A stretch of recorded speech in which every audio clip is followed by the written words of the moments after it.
All right. Hi, everybody. Good morning, good afternoon, good evening from wherever it is that you're joining us from. My name is Orodu Adetula, and I am pleased and elated and glad to join you to today's webinar. Welcome to the Women Techsters Open Day. Yes, June edition for the Women Techsters Open Day, and you're welcome. Thank you so very much for joining us. We have all of our guest speakers here already. On the call waiting for you. So we'll be using the chat. We'll be using the chat to speak to each other. So you could please introduce yourself to us if you're joining us, your name, where you're joining us from. What are some expectations that you have towards this event, registering for this event? What are some things that were going through your mind that you just wanted to make sure that this is something that you want to achieve today? So you're welcome once again. We'll be using the webinar chat to interact with each other. If you've joined us, please introduce yourself, what your name is, where you're joining us from, that is your country, and just what are 1, 2, 3 things that you are looking forward to in today's session. Like I mentioned already, we have all of our guest speakers on the call who are ready to dish out from the wealth of their knowledge. So if you're joining this call, I would like to see, responses from us. I can see Ojo saying good day. Hello, Ojo, good day to you too. I can see quite a number of people also saying hello, everyone. Yes, hello to you too. So hello, Adekunle Deborah from Nigeria. Hi. So I want to read more about who you are, where you're joining us from, but it's something that you're looking forward to in today's session. Hello, Muturayo. Also nice to meet you. I think I said a few. I would just like to clear it out. I can see Kate Kani from South Africa. Hello, nice to meet you. I can see Esther Fatoki from Nigeria also. I can see Victoria Eze saying that she's from Lagos State, Nigeria, and she looks forward to learning more about data analysis and much more. Awesome. Love that.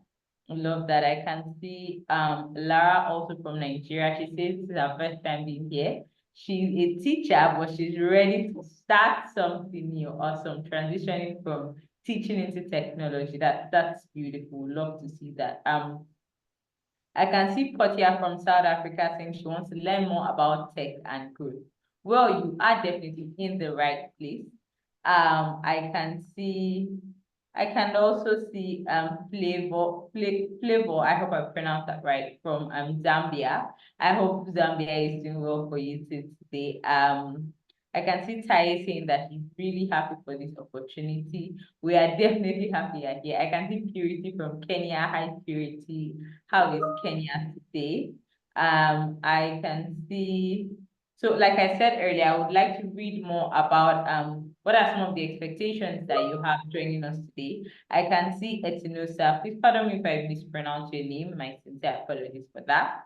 Etinosa is joining us from Nigeria, and she says she really hopes to learn more about the tech space as a female, how to navigate it, and how to grow in it. Awesome. Hi, Karen from Zimbabwe. Awesome. Hi, Juliet from the United Kingdom.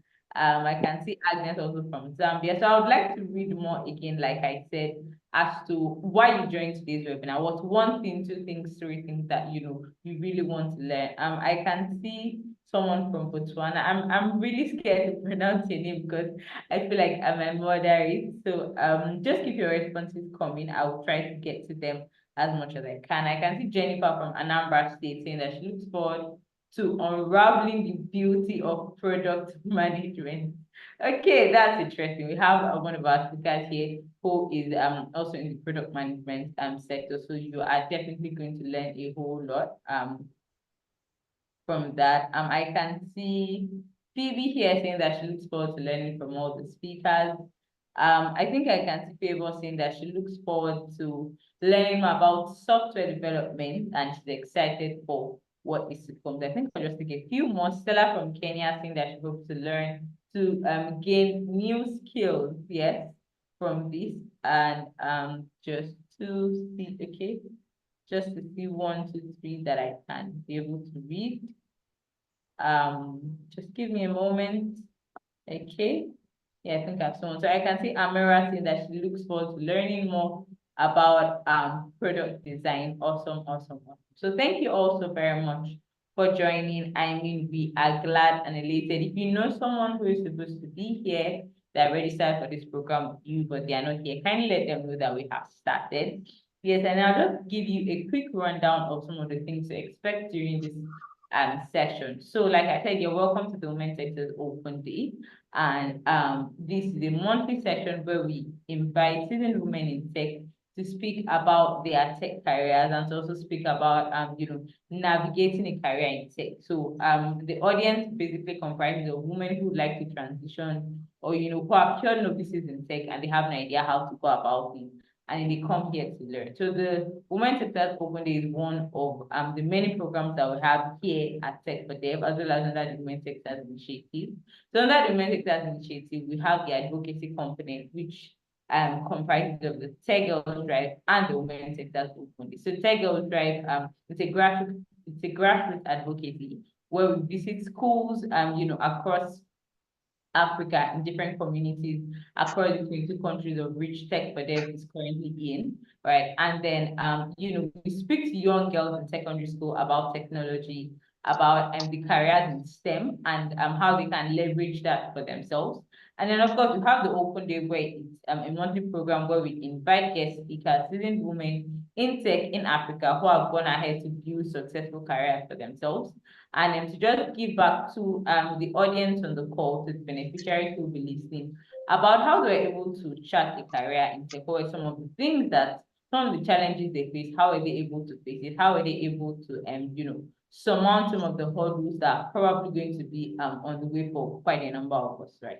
So this is a platform for learning. This is a platform for you to, have some of the questions that you have as to whatever learning track or whatever field in technology that you'd like to go into. And of course, we have the Women Techsters Bootcamp, which is one of our training programs. And it is a 3 weeks bootcamp where you come to learn. It's a starter course, right? You come to learn the most basic things you need to know about being cybersecurity, product design, product management, software development, and data science, right?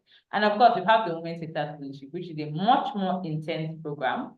It runs for a year, 6 months of intensive training, and of course, 6 months of economic empowerment piece, where you're not just taught in depth about the learning track that you have chosen, but there's also going to be capacity building and also the possibility of job placement for you there. And of course, you have the Women Sectors Masterclass, which is for quite a much more advanced audience for women who have been in technology for at least 6 months to 5 years, where they come and then, it's typically done across 2 days and it's an in-depth training program into a particular topic in just a particular lecture.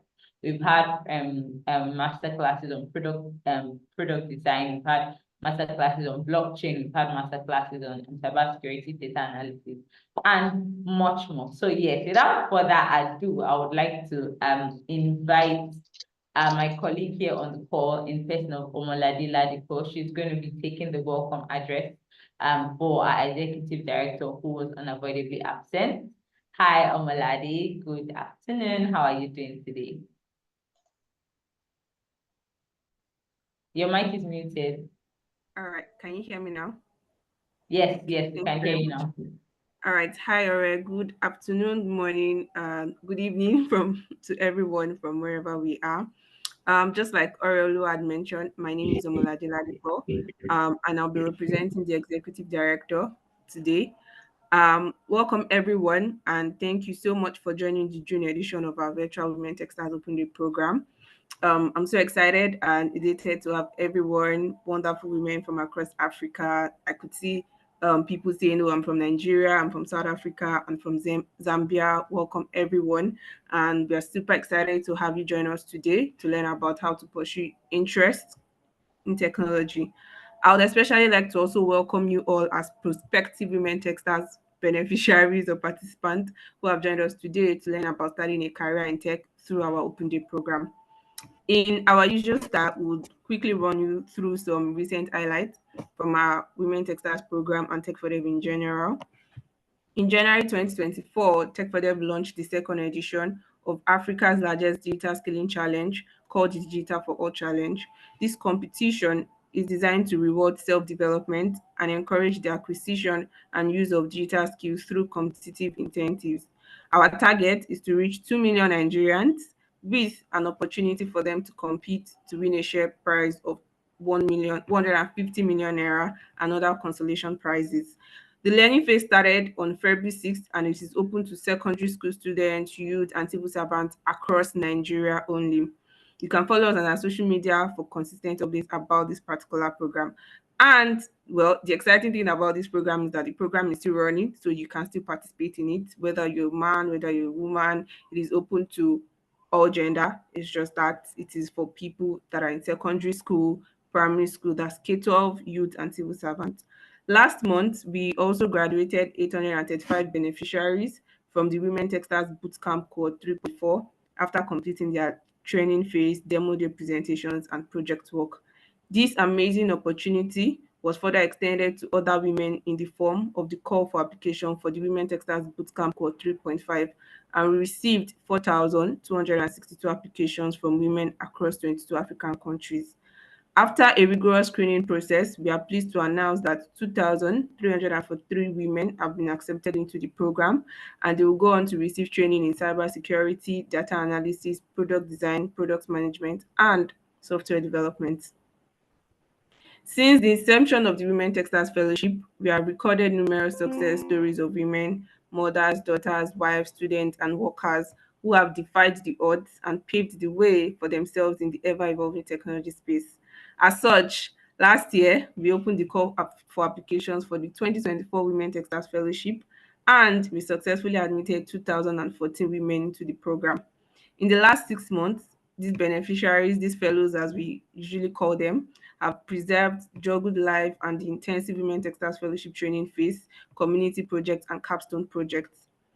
To mark the culmination of the Women Textiles Fellowship 6 month program, we held our virtual career week and job fair earlier this month, which featured keynote addresses from Dr. Gugan, Chief Technologist at Meta, Esther, Director, Gender Programs at MasterCard Foundation, and multiple job partners, entrepreneurship organizations such as Innovest Africa, Soft Alliance, BSage, Elo Tractor, and many others. We are super excited and pleased to announce the Economic Empowerment Phase, which is the next stage for the 1,612 fellows in the program from 22 African countries of reach, which are Nigeria, Ghana, Ethiopia, Egypt, DR Congo, Tanzania, Uganda, Kenya, Madagascar, Sierra Leone, Liberia, Algeria, South Sudan, Morocco, Angola, Mozambique, South Africa, Zimbabwe, Zambia, Rwanda, Gambia, and Botswana. Women Textiles is made possible through our organization Tech for Dev, and I will just be running us through who Tech for Dev is. Tech for Dev is a non-profit organization that creates access to decent work and entrepreneurship opportunities and platforms for Africans through digital and technology skills empowerment and advocacy. Our vision is to equip Africans with digital and life skills that foster economic prosperity, financial freedom, and sustainable development. Women Techstars is an initiative of Tech for Dev, and our aim is to bridge the digital divide between men and women in the technology ecosystem. Through our pilot program, which is the Nigerian Women Techstars, we enabled almost 3,000 women between the ages of 16 to 40 across Nigeria over a 3-year period to ignite interest in pursuing careers and businesses in technology. Driven by the success stories of numerous women from Nigeria Women Textiles program, like Fatima, Tomi, Patience, among others, we carved a new ambition and a dream to replicate this model across Africa, providing more women access to opportunities to launch careers and businesses in technology. Our dream by 2030 is to reach 5 million women in Africa by empowering them with the knowledge and skills to partake in the technology industry in Africa and the world at large. We believe that empowering women change for women across Africa, as well as providing them opportunities to access employment and entrepreneurship, would help us to achieve a 50-50 male to female ratio balance in the technology space. The Women Techstars Open Day, which we are currently in or on, is a monthly virtual program organized for women across Africa to learn about leveraging the power of technology to start and advance their careers and create technology and technology enabled businesses. The Open Day is an opportunity for women, to interact with other successful women who have built careers or businesses in technology over the years and who will share their personal experiences, speak about possible career paths and business opportunities, and help women appreciate the importance of acquiring digital and deep tech skills in this digital age. I'd like to appreciate everyone for being here today. I can see that we have over 300 participants. I would like to appreciate every single one for being here today to commence your journey to becoming women in tech and to say a special thank you to our guest speakers, Mandy, Diana, Sharon, and our moderator, Gloria. Thank you so much for being here and taking time out of your busy schedules to share stories of your journeys as women in tech. I look forward to a wonderful conversation. Thank you. All right, over to you, Ore. All right, thank you so very much for that, Omalade. Thank you. And to just highlight some of the things that you mentioned, I will be playing a short video for us. And if you can please just give me a few moments. Yes, you should be able to see my screen playing right now. I'm from Ilorin, Kwara State. My name is Fatima Ahmed. I'm from Ilorin, Kwara State. I studied chemistry from the University of Ilorin, but now I'm a woman in tech.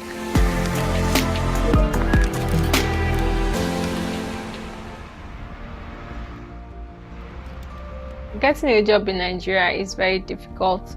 After my National Youth Service program, I was at home for like 5 to 6 months, writing CVs, applying for jobs, and the highest I got was callbacks, which was very frustrating. I was talking to a friend about the difficulties of getting a job in Nigeria, and he was telling me about the opportunities in tech. Coincidentally, at that time, another friend of mine was telling me about how she went to the Nigerian Women Techsters program, where she learned how to code and build websites. Seeing what she could do, I was motivated to apply for the Nigerian Women Techsters program. The training was for 12 weeks. I learned technical skills, building websites, writing codes. I also learned soft skills, communicating effectively, working in teams. It made me more effective in what I do today. Coming for the training, I just felt that, okay, I'll just learn some new skills, then have to go back home to apply for other jobs. But during the training, I started getting a lot of job opportunities, and here I am today. I have a good job, and I am glad I took the bold step to come for the Nigerian Women Techsters training. I currently work as a technical support engineer at Tech Experts, where I provide cloud-based solutions. I want to use this opportunity to encourage other young women out there who are looking for jobs to empower themselves with tech skills and take advantage of opportunities like this. With partners like Microsoft, we've been able to train over 2,475 women in coding and deep tech skills across 12 states in Nigeria. And all this training was done for free. Over the next 10 years, we will train 5 million women across Africa by 2030, and we're looking for partners who could join us on this journey.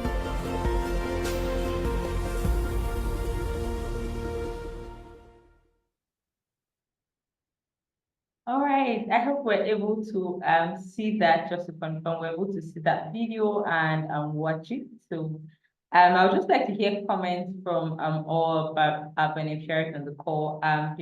What was something that you took out from that video that you just watched? Just could be a one-liner or one statement or something. I'll be calling up our speakers right now, but I'll just like to get feedback. I can see Messi saying inspiring. Okay, any other person? Just like 1, 2, 3. Okay, Oluwakolumi says it's not too late to start. Awesome. And your last say just go for it. Beautiful, beautiful. I love that. Shalom says you can start from where you are and still get to where you desire. Awesome.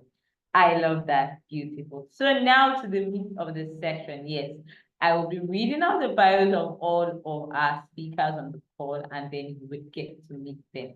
Yes, so I will start with Sharon. So I'll just quickly pull up her bio now, and I'm ready for us. Sharon Ikechi is a product manager with 7 years of experience in the HR technology industry and 3 years experience managing B2B, SAS, payroll, and HR products.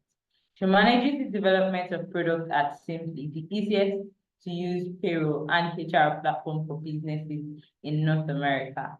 Sharon is passionate about transforming learning with technology.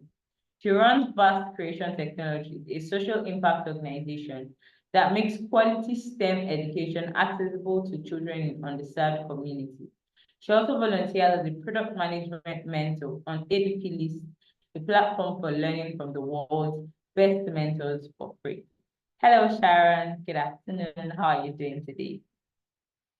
Hi, everyone. Good afternoon. Thank you so much for having me here. I'm fine. Thank you. Hope you're as well.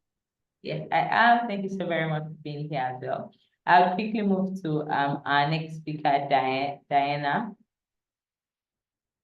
Diana Tukten is an information technology / cybersecurity professional with more than 15 years of experience in managing IT networks and implementing information security programs in large enterprise, majorly in the financial banking industry. She has a wealth of experience in formulating cyber resilience strategies, implementing security governance and management programs. Diana is a member of professional bodies such as the Information Systems Audit and Control Association, the International Information System Security Certification and Consortium, and Women in Cybersecurity Global, where she serves on the YCYS East African Affiliate Board. Diana is passionate about women in technology and readily shares her knowledge and experience to inspire and mentor, especially women into STEM, that is, science, technology, engineering, and mathematics field. She has mentored young women professionals on the Women in Cybersecurity Mentorship Program by Strathmore University and Standard Chartered Bank and the Women in Cybersecurity Mentorship Cohort 2023. Diana is a current EMBA candidate at the Quantic School of Business and Technology. She holds a Master's of Science in Management and Information Systems from the University of Manchester, UK, and a bachelor's degree in telecommunication engineering, and several industry certifications that include Certified Information System Security Professional, CISSP, IS2, Certified Information Security Manager, and Certified Data Protection Officer. Outside work, Diana is a family person who loves creating memories with family and friends through her love for adventure and nature. She loves sports, especially volleyball and table tennis. A veteran and believer in service above all, Diana views success as defined by John Wooden, that is, success is a peace of mind, which is a direct result of self-satisfaction in knowing you made the effort to become the best you are capable of becoming. Amazing. Hi, Diana. Good afternoon. How are you doing? Good afternoon. Thank you for such a lengthy introduction. I'm happy to be here. Okay, I did not hear the last thing you said, sorry. I said I'm happy to be here. Thank you so much. Okay. Awesome. Beautiful. We're happy to have you here as well. And I'll quickly read the bio of Mandy, our third speaker. Mandy is the COC is the Global Governance, Risk Compliance, and Third-Party Risk Management Lead at Anglo American, and she's responsible for developing and implementing a robust CPRM program that aligns with the company's strategic objectives. She has over 12 years of experience in information and cybersecurity, with a focus on cyber risk, third-party risk, governance, and assurance. Her mission is to enable her organization to achieve its goals while minimizing the exposure to cyber threats and ensuring compliance with industry standards. She leverages her skills in vulnerability management, identity and access management, data loss prevention, audit preparation and remediation, and security strategy to drive cybersecurity excellence across the organization. She also works with internal and external stakeholders to manage and mitigate the risk associated with third-party vendors and service providers. Hi, Mandy. Good afternoon. How are you doing today? Good afternoon, good morning, everyone. Thank you very much for that wonderful introduction. And I'm happy to be here and to participate in this initiative. Thank you very much. Awesome. Thank you so very much. And now to our last speaker, Gloria. I will quickly read, Gloria is our moderator for today, and I will quickly read her bio. Gloria Biwott is a dedicated data scientist with a passion for technology and a commitment to fostering diversity in the tech industry. She holds a master's degree in data science and a bachelor's degree in applied statistics to computing. Gloria's enthusiasm for technology extends to empowering young talents and women, breaking gender barriers, and supporting their journey into the tech field. She firmly believes in the transformative power of education and mentorship. Currently, Gloria contributes her expertise as a data management consultant at Yoma UNICEF. In this role, she guides the design and implementation of data-driven strategies, applying her skills to drive impactful decisions. Hello, Gloria. How are you doing today? Hi, Gloria. Hi. Thank you so much for having me. And I'm really excited and very happy to be here today. I know I can't see all of you, but I'm really excited for the next few hours that we are going to spend with you guys. So thank you so much. Awesome. Thank you so very much. So I will hand the baton now to Gloria. We have come to the fireside chat session. So over to you, Gloria. Thank you for the introduction. Now I'm coming back to the pronunciation, so you'll forgive me, but thank you so much for the introduction. Again, good morning, everyone. Good afternoon, good evening, wherever you're joining us from. And it's a pleasure to have all of you, each and every one of you here today, joining us from different corners of the continent. I saw even that those beyond the continent. And I understand you're from different backgrounds. So as you said, I'm Gloria. So welcoming you to our session today at Women in Tech event, and I'm beyond excited to be your moderator for the session. So today we have the privilege of delving into some critical topics that resonate deeply with aspiring women in tech industry, career decisions, and overcoming challenges that we all understand, advantages of STEM education, and the essential skills that we need to succeed in this field of tech. Our panelists here are here to share their insights and experience. I'm really excited, guys. So we'll explore the vast array of career opportunities that are available, the roles available out there for women in tech, shedding the light on some pathways to leadership and innovation in this rapidly growing field. So, which we know it's dominated mostly by men. We have an exciting conversation, guys, lined up with these incredible women who have made significant stride in the tech industry where they're working from. So sit back. This session is going to be a backstage pass for their stories, their insights, to their advice on how to thrive in this ever-evolving landscape. So to our audience, we encourage you to engage with us. If you have any questions, please type them on the chat. We'll address as many as we can towards the end of the session. So without further ado, let's ignite this chat and uncover the wisdom that our panelists have to offer. So welcome. Let's please join me in welcoming our distinguished panelists, amazing women. I don't know if the emoji, if you guys can show some love using the emojis, because I'm on the other side. I don't know if you guys can do that, but let's show some love to these women as we are going to dive into this conversation, and just take your seats and enjoy. So Sharon, I'll start with you just because you are the first one on my screen. So growing up as a young girl in Nigeria, do you remember like your first encounter with a computer?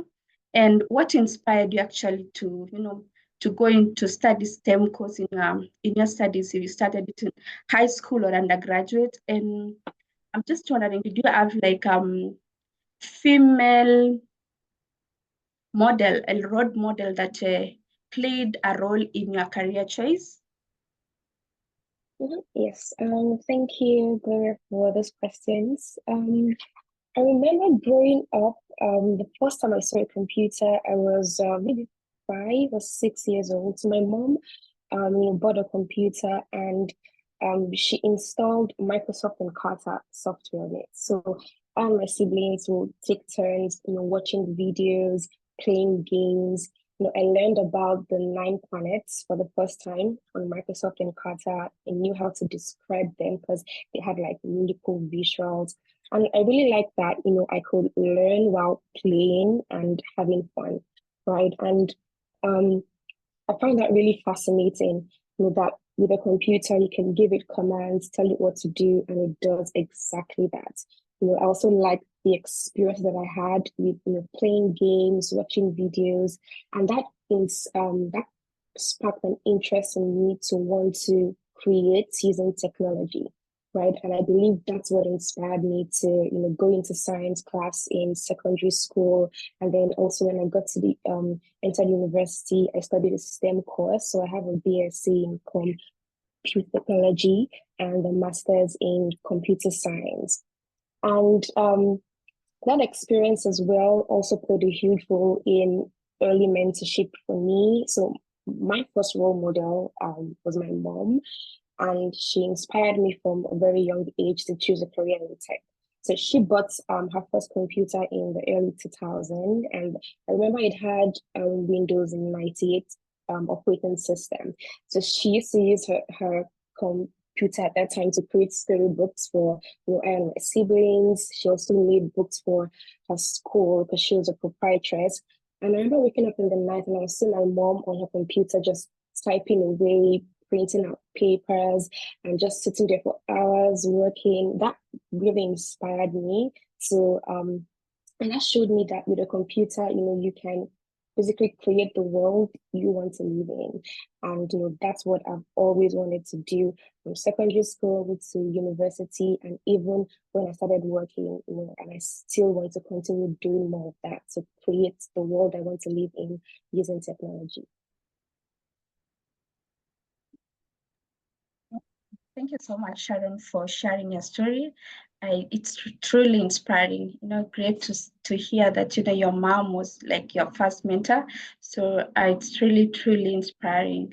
And now moving on swiftly to Diana, and just let's take a moment down the memory lane and just think about the memorable events in your childhood that got you interested into STEM.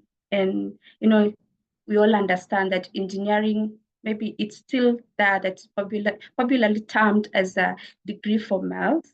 And what could be like the story behind your decision to study the course that cybersecurity? So yeah, really interesting to just hear the story about how this got you started. Wow. I wish we had the full day, but I'll try to squeeze it in 2 minutes. Not far away from Sharon's story, I happen to be a daughter of a primary school teacher, and my father used to teach math. You can imagine the time I went to school, the computers were not yet there, so I'll not relate to having touched a computer in my early days. I think I saw my first computer when I was already a teenager. But my father being a math teacher, I had that urge to, I'm the only daughter. You want to make your father proud. I said I can fail any other subject, but not mathematics. And that's how I started my love for STEM. And it was out of that love for math that I found myself, participating in math competitions across the continent, and getting that confidence that what, I can do this.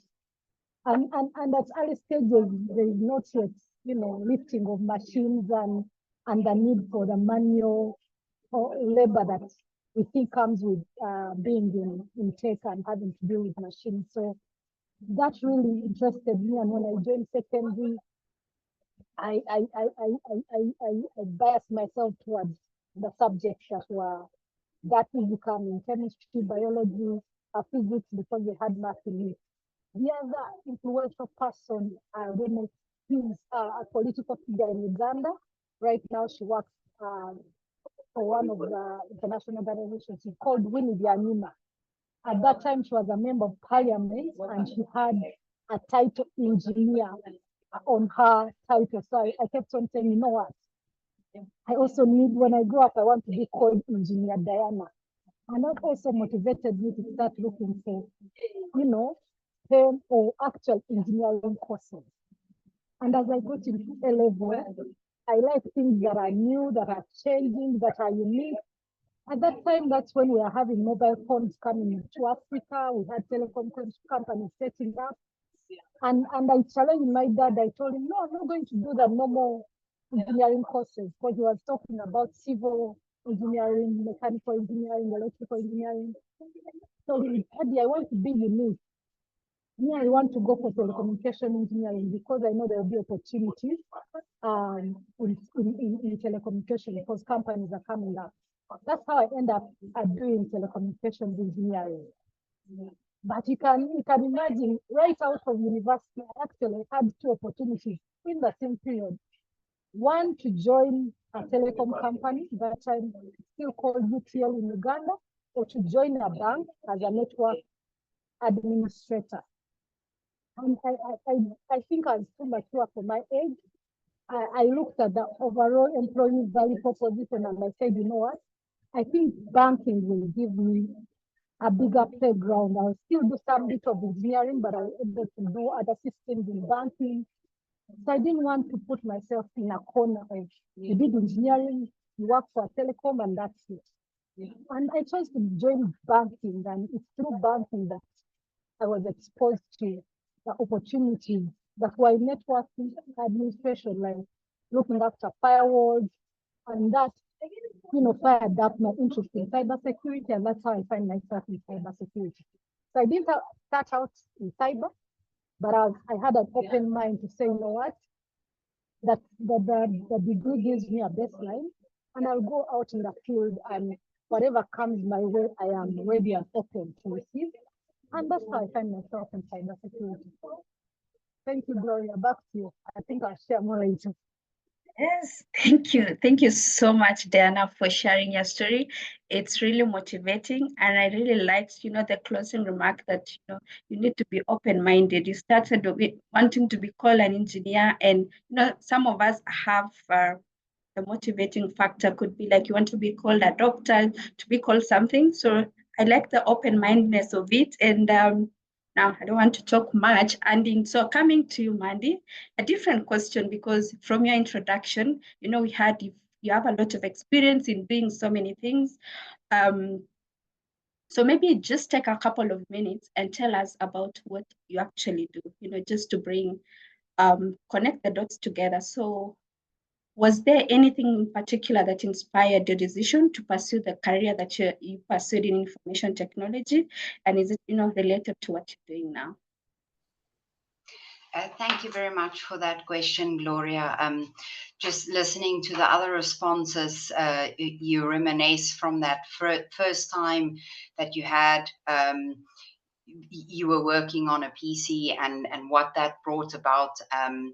And that passion for me started at the age of 16. That's all I wanted for my 16th birthday was my very own first PC. And it was actually after the first virus that was copied from a friend handing me a game, where that baffled my mind as to how does all of these things work on the background?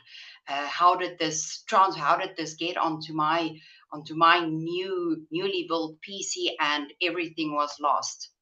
So my journey did not start off in security, very much like Diana. I knew I wanted to be in tech. And I first started at Siemens in the IT call center. And I progressed in role system administration.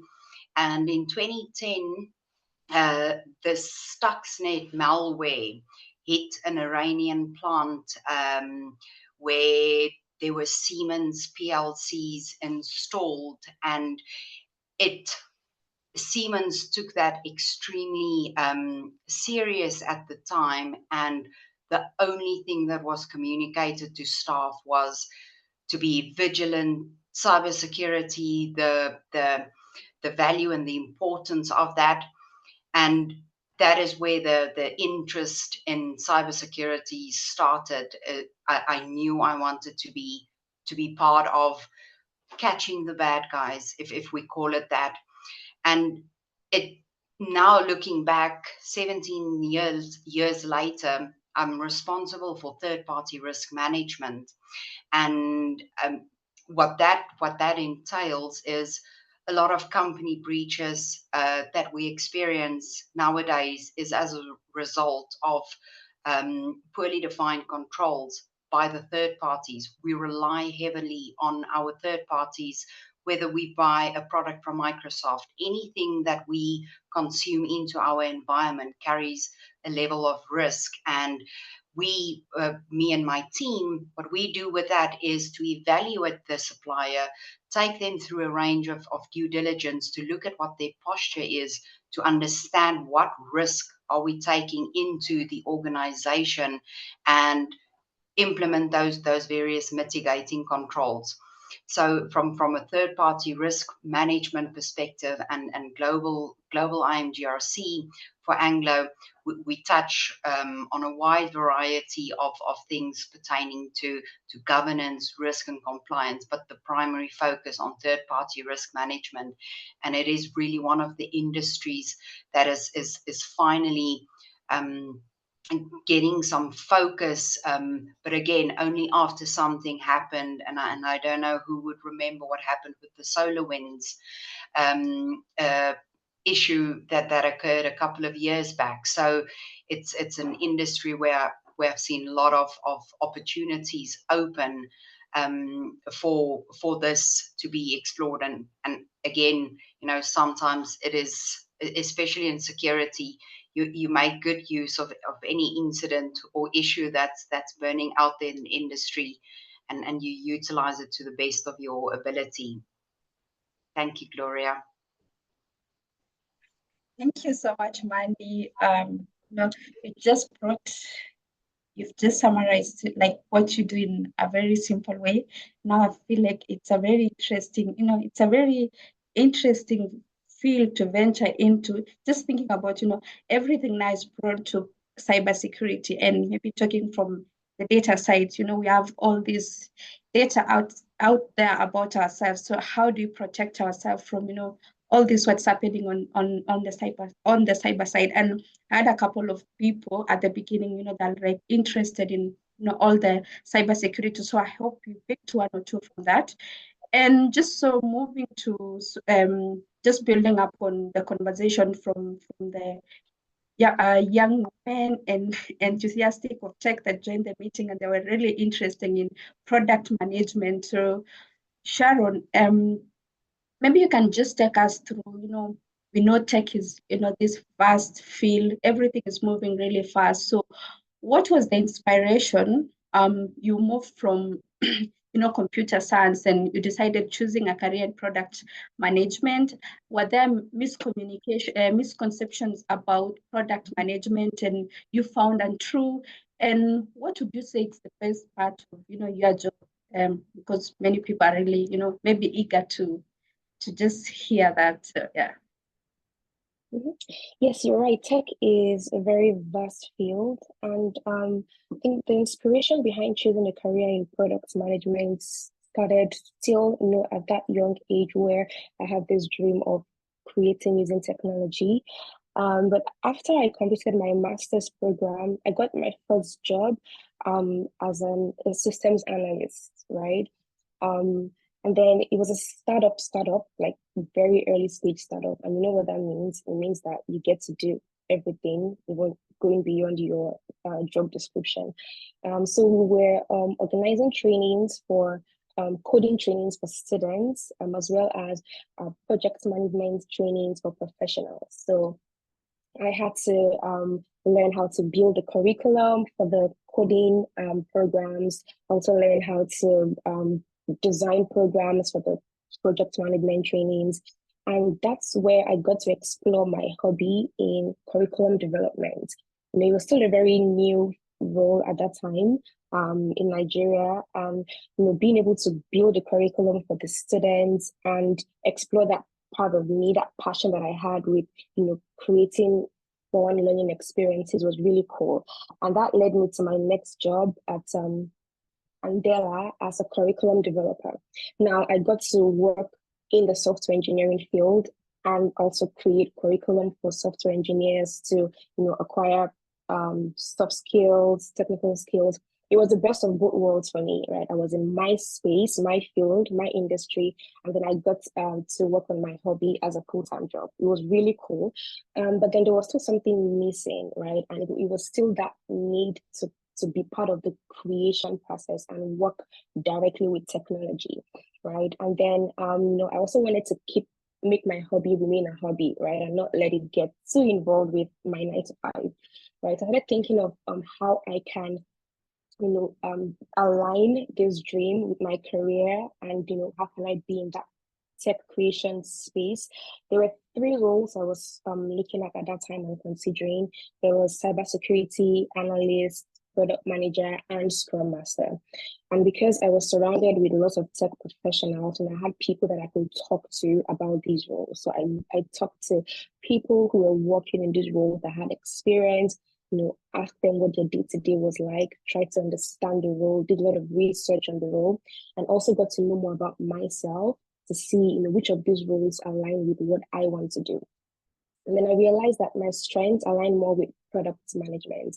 I like that it involved lots of creativity, empathy, organization. These are skills that come naturally to me. I call them super strengths, right? So I knew that I would excel in product management because I could easily do these things. And if I put in more effort, then I'll be excellent in it, right? So I have a friend who had experience in product management. He worked at Angela as well. So I talked to him about his role, what he did day to day, and that gave me more context of what the role entails, right? And then I took a course on Coursera on software product management, got certified as a Scrum Master as well. And those are the steps that I took to start getting closer to landing my first job as a product manager. And then, from my experience in product management, there are quite some misconceptions. And I'll say the 2 that I'll point out is that, people say it's difficult or impossible to get your first job in product management if you haven't had prior work experience in product management. However, the steps that I took to land my first job while I was trying to transition was, I took courses, I got certified in Agile Scrum methodology, and then I also volunteered as a product manager. So I had a group of friends, software engineers, who were building a school management system. So I reached out to them and asked them if they wanted my help, for me to come on board as a product manager and volunteer with them. And they were cool with it, right? So I took the course in Coursera, and then I was able to use that volunteer experience as a platform to build experience and just work on the practical aspects of product management. And that really helped. I had that on my LinkedIn profile, and I could talk about it to people when they ask me about product management, right? And getting certified in Scrum as a Scrum Master is the one thing that my current manager, saw on my LinkedIn profile and, reached out to me for us to have a conversation about coming on board to work with them as a product manager. And so the volunteer experience, taking a course, getting certified, set me up to land my first role, right? So I would say, even if you don't have prior work experience, you can fill that gap through volunteering. You could also go to boot camps where you get to work on projects practically. And to the last question, the best part of my job is being able to define the product strategy. I like that I can think through a problem. I can work with research methods to define what the problem is, test hypotheses, understand who the users are, define the solutions to the problem. And, all that leverages my strengths in being able to think strategically, research, being organized. And I think that's one of the cool things I like about product management.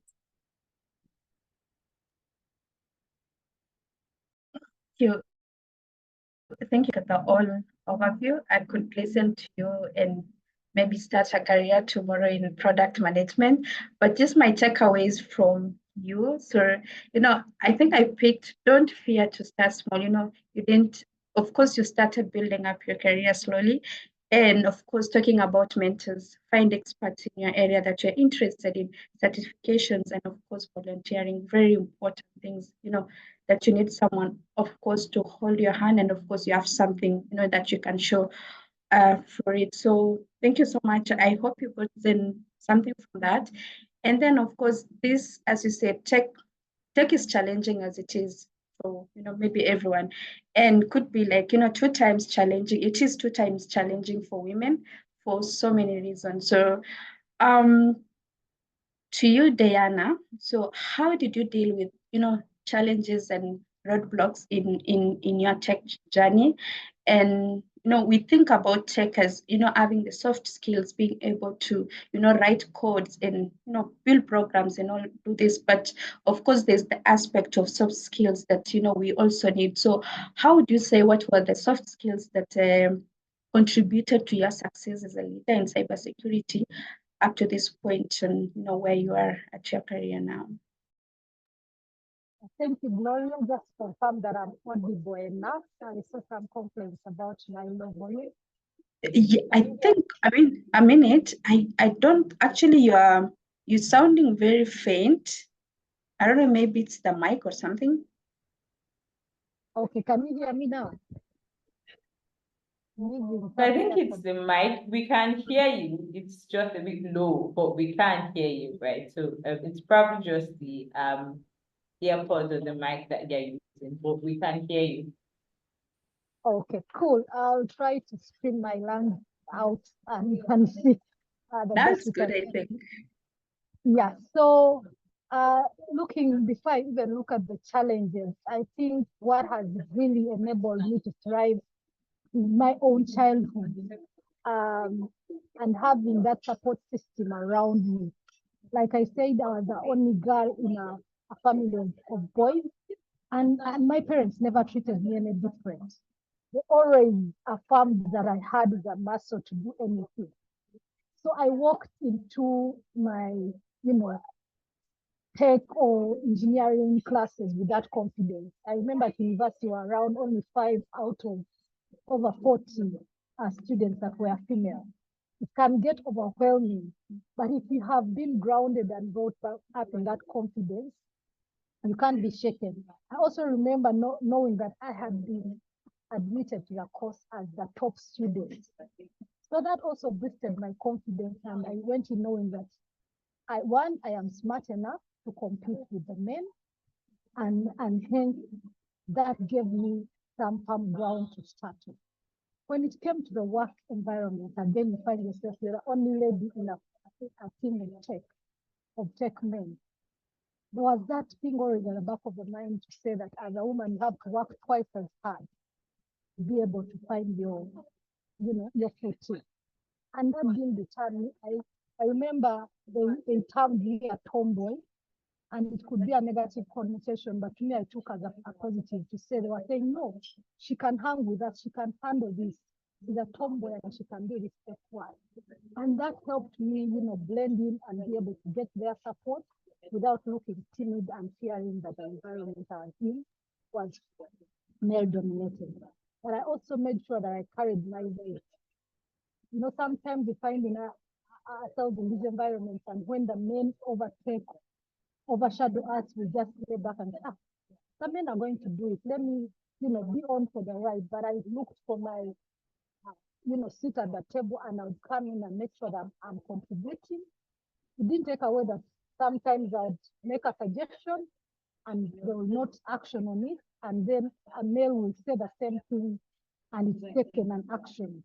And that can easily deter you. But that persistence to say, actually, when we get out of the room, I would tell that gentleman, by the way, that was my idea. So I would find means to find the confidence to say, okay, when I said it, they didn't take it, but the fact that they implemented it, it is still my idea. So those are some of the things that I use. The other thing I had to make sure that, how do I do it? Sorry, a minute. I think people are having trouble. Your voice is low. So perhaps, I don't know, maybe you can do something to your computer or to your mic, and then we can come back to you. But just what I've picked out from the conversation, what she was just saying is, of course, the support system and occupy your space. Don't look at yourself because you're a woman. Feel like you are less of a, you don't deserve these opportunities, or you need to prove yourself. Occupy that space if given the opportunity, right?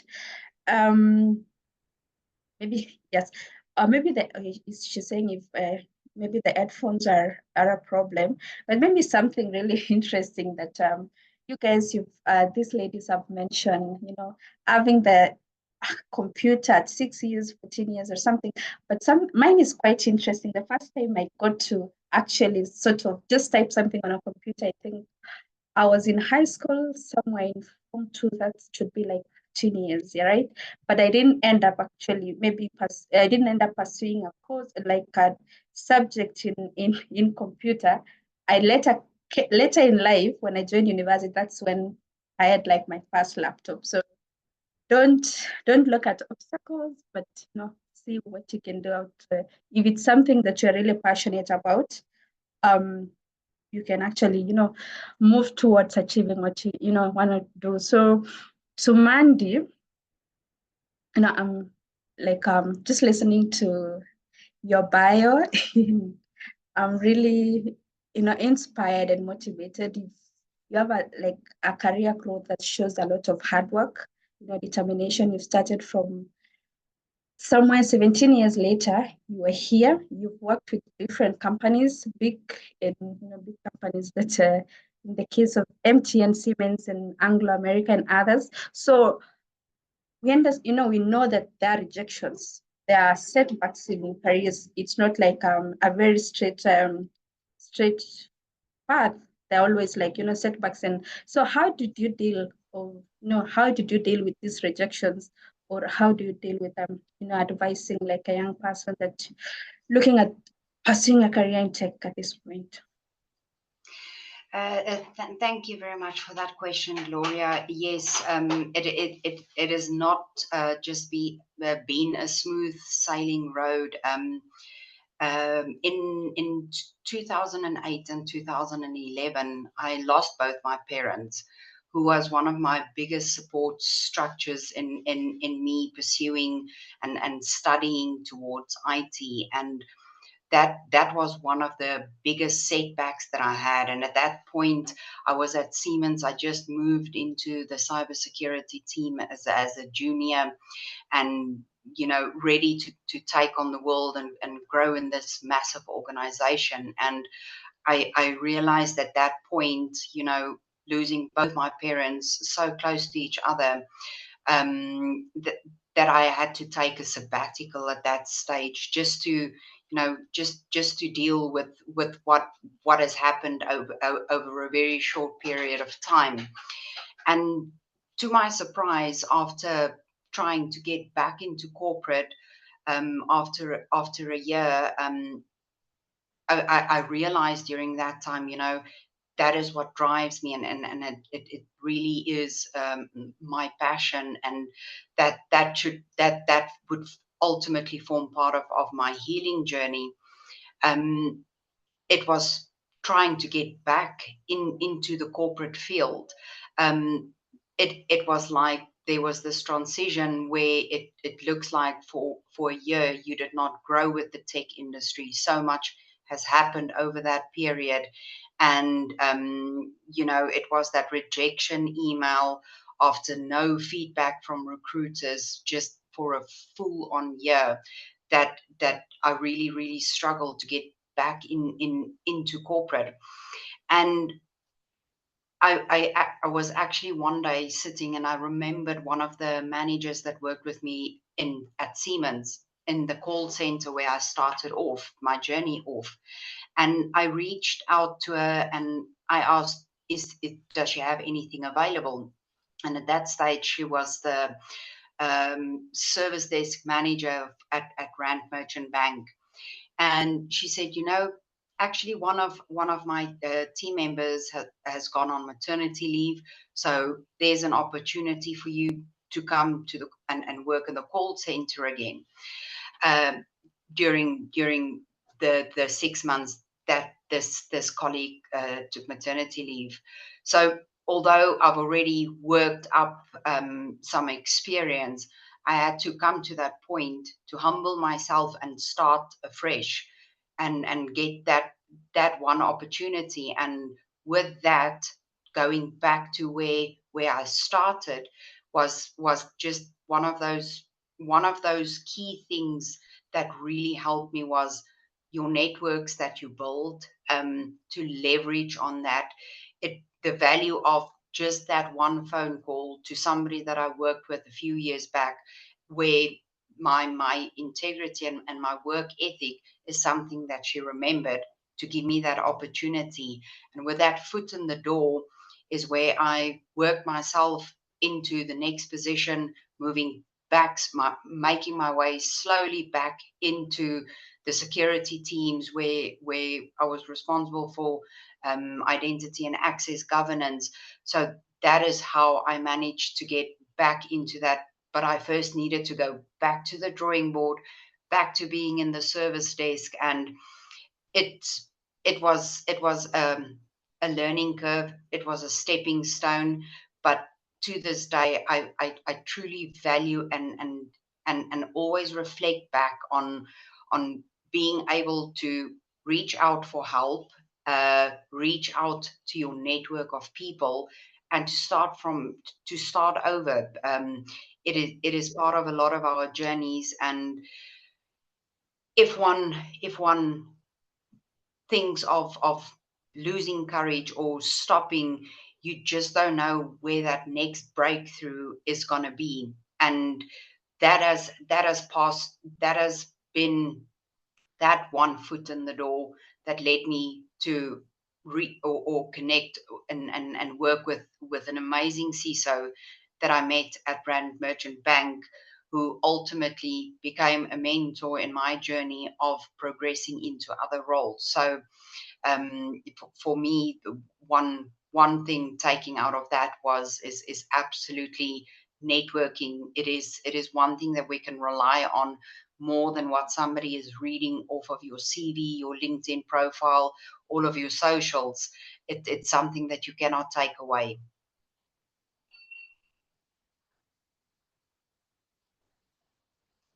Thank you. Thank Thanks, you. Gloria. Thank you so much. I see a couple of chats. A lot of people can relate with what you went through. And, if just looking at these women today, the life was not easy, but just looking at them now, the testament of, not losing hope in life, and just pursuing what you're really passionate about, of what you believe in, and just look at them, they're very beautiful. So no matter what you're going through now, there's always, the light will always come. There's light at the end of the tunnel. So everything is possible. Don't lose hope. Of course, utilize your networks and your integrity and work ethic. If you're given something, just, be professional, your work ethic, and be someone of integrity. So I don't know if Diana, you have your mic is okay, but just thinking of if you want to finish up on the part of the challenges that we can head off to the next question, because I see that there's I don't know how much time do we have, or let me just call you. I give you a fancy name now. Yeah, I think we can still go for like one more round of questions. And just to quickly say to everyone, if you have questions for any of the speakers, or there's anything that is said that you'd like to get more clarity on, we have the Q&A segment for you to put your questions in. I see some people have already said in that too. You could just put your questions, yes. Over to you, Gloria. Okay, so to you, Diana, just going back to telling us about your amazing stories as occupying space as women in whatever we do. So what are some of the soft skills, if you can touch on those, other than you being learning all these jargons and writing codes, all this, what are some of the soft skills that you can you can say really help you in moving in your, contributed to your success. Okay, I hope I'm audible now. I've You're really perfect. struggled. I'm perfect. Great. I think the most critical soft skills that we need communication, because you need to be able to communicate and have your voice heard. As being saddened now when you couldn't hear my voice, because a lot of the times we go into meetings and we are whispering. Similar to the situation I was talking about, where you said something and it's not taken seriously. A gentleman seated next to you repeats the same exact words that you have just said, and they are taken seriously. The other aspect is presentation. And presentation takes a lot of, takes the whole of us to do the presentation. How is your body language? Do you get into the room and you're folding in as you sit? Or are you bold and chest out and through that they can see that you're confident enough, and then they will buy into what you're saying. So how do you build those presentation skills that you're able to articulate what you want and you're able to be heard? The other soft skill that we need as ladies to be able to thrive is negotiation. The pay parity that is currently there is immense. If we think that we do not have enough diversity in tech, even the few that have gotten in, when you compare the pay between male and female, you can nearly shed tears. And when you go to the human capital or human resource, they will tell you, no, that's what the ladies asked for. So how do we build the negotiation muscle? And it takes us doing the research. When you apply for jobs, can you find out what is the average, pay for that job? How do we sell ourselves by the skills and the credibility to bring, in that you know that you're the business that is presenting itself to, the hiring company, and you're able to put the right to your skill sets. So negotiation is very key, because how you negotiate what you get as a pay boosts your confidence and actually helps you in how you deliver in that role. So communication, presentation skills, negotiation, and the other aspect, we are bad networkers. To thrive now and grow in an organization and continue to get into managerial level, you need sponsors in the environment. A sponsor is someone who will mention your name in a room that you're not. So how do you network and build network within, the organization you're working in, be it on a social platform? Do your LinkedIn profile assume that confidence that you know what you're talking about and are proud of the field you're in? So we also don't do that well when it comes to networking and building the right connections that will help us thrive in the roles that we want in STEM and tech. Thank you, and back to Gloria. Thank you so much, Diana. I think you've touched on very, very critical point. Sometimes you think if you're a person in tech, you just write codes, you bring this, you have all these amazing programs that run, and then you are, off the hook. But you need to communicate with what you're trying to do, because not everyone is in tech and understands, you're trying to do all this. So yes, very important. And then the presentation are all very important skill. And I think something really interesting is the negotiation, right? We always sell ourselves low because we think maybe, I don't know, there's always that, we feel like, oh, maybe we don't deserve to be competing with men, or men are better than us in these areas, or we don't trust in our skills or what we are bringing to the organization or the company that you're working with. So let's research, what's that, depending on the country that you're in. There's this website, I don't know, it's called Glass, because you can get an average of, how much the position that you're trying to apply in is, what is the average salary, and, you can negotiate that. So it's a skill that you need to build. And of course, the networking. We've mentioned this. I think Mandy has already mentioned, and I know Sharon will mention, and I would also mention it's a very important important skill or something that you can hold on to, because that's where it takes you. Of course, the skill brings you, but taking you far is the networking. So I'm just going to ask you, Sharon, a quick question, because I've seen a couple of questions regarding the product, the work that you're doing, product manager. Maybe in 2 minutes, can you just summarize what are the important technical skills for a beginner, someone who's a beginner in product manager, that they must have skills that just to start this to kick off their career in this area? Yes, so also must-have technical skills for product managers. The first one will be know your research methods. Right, and this is a topic that you will learn if you're taking a course in software product management. So you learn how to analyze quantitative data to be able to generate insights, learn how to calculate net promoter scores if you have a survey, and this skill will help you with when you're working on your product strategy and you have to test assumptions or you have to run experiments to make informed decisions. Just basic math skills, is really important as a product manager.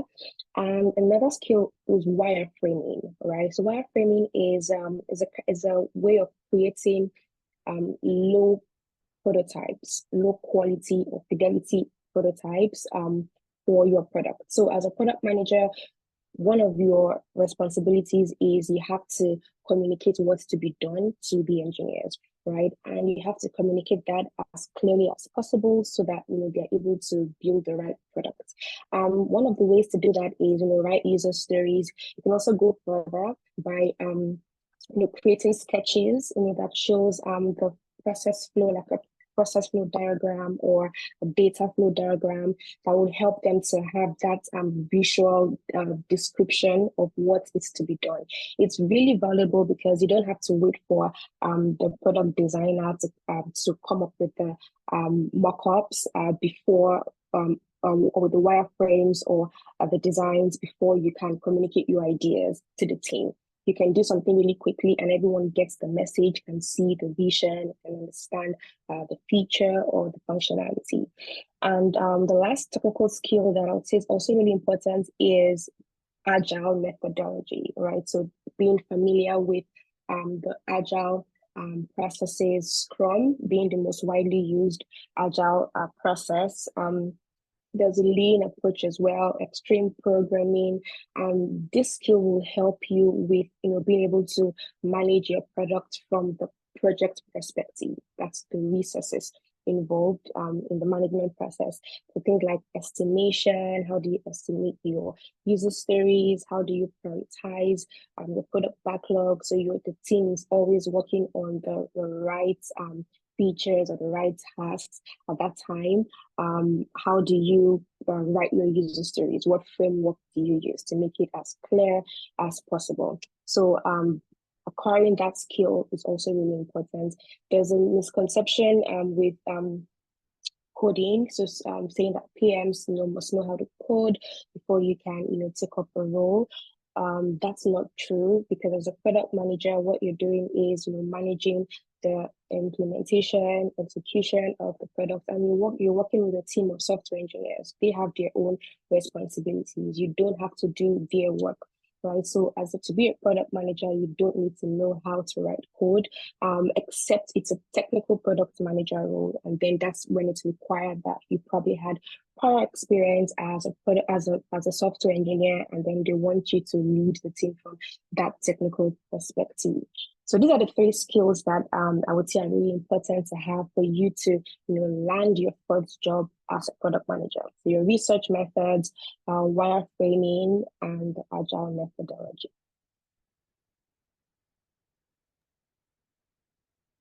Thanks. Thank you so much, Sharon. I hope I've seen a lot of questions just popping up on my screen regarding the work that you do, project management, and I hope it's given you, a clear some light on how to start or go about, or what skills do you need as a product manager. And I think I would also ask the same question to Diana, because I've seen a couple of them, and just to say, okay, what are some of the technical skills when you're starting out a career as a cybersecurity person, and what would you suggest an entry-level talent, in cybersecurity to position themselves to attract, prospective employers? What are some of the things that they need to, to do to put themselves out there, for employers to, to be able to, the connection from as a job seeker and as an employer. All right. Thank you, Gloria. When it comes to cybersecurity, and I can start from my experience because I've found that it gave me somewhat a good foundation. Because when you talk of cybersecurity, you're looking at securing information on, digital platforms and the ecosystem it traverses. That is at network layer, at rest in databases, and on servers. So having the general basic knowledge of technology, applications, and how applications work. Right now, I think the buzzword when it comes to applications is APIs, application programmable interfaces that enable different applications to speak together. Having that baseline knowledge is critical. So you find that you need to know, to at least understand, can I look at events on a Windows machine and know what the different codes mean? Can I look at a Linux machine and know what it means? And you don't need to be a coder as an example, but do you understand the top vulnerabilities that come on an application? When they talk about input validation as an example, when it comes to application security, what does that mean?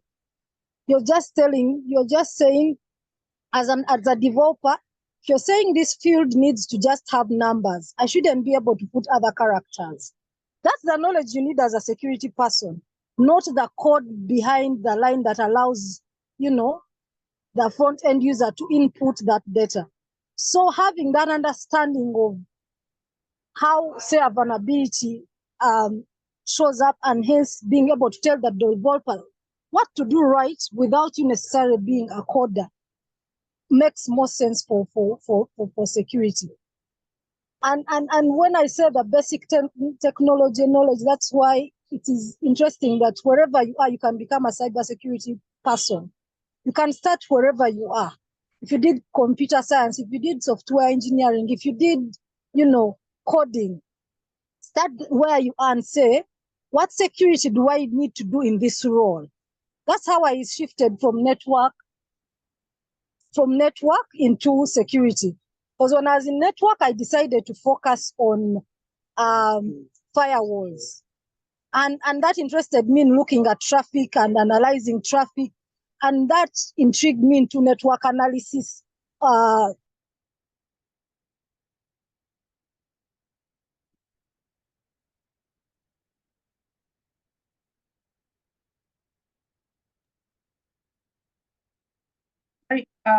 My apologies. Did I lose Diana? Or just like No, I think she's muted. Hi, Diana, you're muted. Oh, I think someone muted me. I was saying that you common platforms that can give you the skills. Try Hack Me, build your own lab at home if you're interested, and start practicing. And that will enable you to, build a career into cybersecurity. Thank you. Thank you so much, Diana. I think we have a sense of in the group, if you're trying to start out in a career, you know what to start, what areas, what would you want to start. But then, we're coming from different backgrounds here. Of course, they're like those starting they're still in college. There are those who've already, they're advanced in life. Maybe they have families, they have things going on with their lives. So I would maybe ask Mandy, just give us how have you been able to combine, the demands of work, with your responsibilities at home, and if there've been any discrimination as a woman in tech. you found yourself in a situation where, people think, oh, maybe because you are a woman, there's things you can do. Yeah, so maybe just give us a sense of that in 2 minutes, just so that we can run over the questions, because I see a couple of them on the data analysis. I'll come back at at the end because I'm just moderating now. So I'll just keep it there and I'll answer your questions. Thank you very much for that question, Gloria. It's a very good question, and I'm one of the first to admit that work-life balance is something that I've not been able to, I would say, fully implement. The ideas there, and I know that one has to draw the line somewhere. Where do you stop with the one? Where do you continue with home? Especially if everything is in the same place. And you know, before COVID and before working from home, nobody gave us a manual on how to transition, how to set those hard embedded boundaries. And I've listened to some great talks on how you do it, but in practice, I still find it very difficult, because there's also the element of imposter syndrome, where me as a female in technology feel that I have to work harder than my male colleagues. I have to make sure that what I deliver is of a certain level, that when somebody looks at it, that they should still have the same wow factor than what if any of my other male colleagues presented that. Um, any discrimination in the workforce. I've been very fortunate to have a lot of female leadership being in part of my journey and part of my career, and they were strong female leadership, and that is something that I would encourage anyone on this call, is to connect with people who is already strong in this field, because or a mentor out of any industry, because that teaches you how to measure yourself, and not be in that mindset that when you speak with your authority, knowing that you know what you are talking about, and you have just as much right to be there than any other colleague working with you, from another gender. Thank you. Thank Gloria. Thank you, Mandy. I think you've just, most people are not very good in balancing these things, but I think you've given us a sense of, you're trying. And I like that you mentioned you've gotten back to the, mentorship part of it. It's always, very good idea to have someone, because sometimes, you're getting lost. You're trying to make things in different areas. You want to be a very perfect employee, or a very good employee that can depend. And, sometimes you're focusing so much in one thing, and then you realize if you're a parent, or you could be a sister or something, and the other side of life is maybe doing 20%. So just trying to strike that balance to, so that you can be ahead in career, and then you realize you have to come back and pick things as a family. So thanks so much for giving that. So just to, like, briefly, we are almost winding up so that you can add to the questions. I see data analysis is blowing up. So ladies, just like this will be similar question to all of you. People are trying to, all these ladies who are here, all these women who are here, some of them, they're about to begin their journey in tech. So what final words would you have for them as they're starting this career? Even those who are, maybe intermediate, doing something already, what would be like some advice that you can give, us? And to you, Sharon, I think you've been quiet. Okay, so what I would say is keep believing in your dream, what you want to do. Keep believing in it. Keep taking those little steps that you take every day, and then keep seeing yourself in that role that you have chosen. Right? Don't wait for anyone to call you a product manager or call you a data analyst or a cybersecurity analyst. Start calling yourself that. Start when you start taking courses, joining boot camps. That's who you are, and when you see yourself in that light, it motivates you to keep taking more steps. And then I would say also be as honest with yourself as possible, especially at the stage where you're trying to figure out the next role to take, right? You need to know a lot about who you are, what you want, what your strengths are, and also know a lot about the roles in tech. Know about more than one role. Talk to lots of people, do your own research, and then look for an alignment. Find out where you are a good fit, because no role is easy. Like, you would encounter challenges, difficulties, but what will help you to overcome them is the passion that you have for what you do, and also know that you made the right choice and you're right where you're supposed to be. There's no going back for you. There's no other option, right? That's the drive that you need to keep building your career. And then lastly, I would say don't do it alone. You need people, you need a community. Don't try to build your career by yourself. There is really no point doing that. Talk to mentors, leverage the lots of mentorship platforms that you can connect with a professional and have a 1 hour session with them for free. I'm a mentor on AD Playlist, and I talk to lots of people that want to move into product management, right? So leverage what you have right now, leverage the resources, take courses, join boot camps so that you can learn with other people and also build your network at the same time. Yeah, thank you.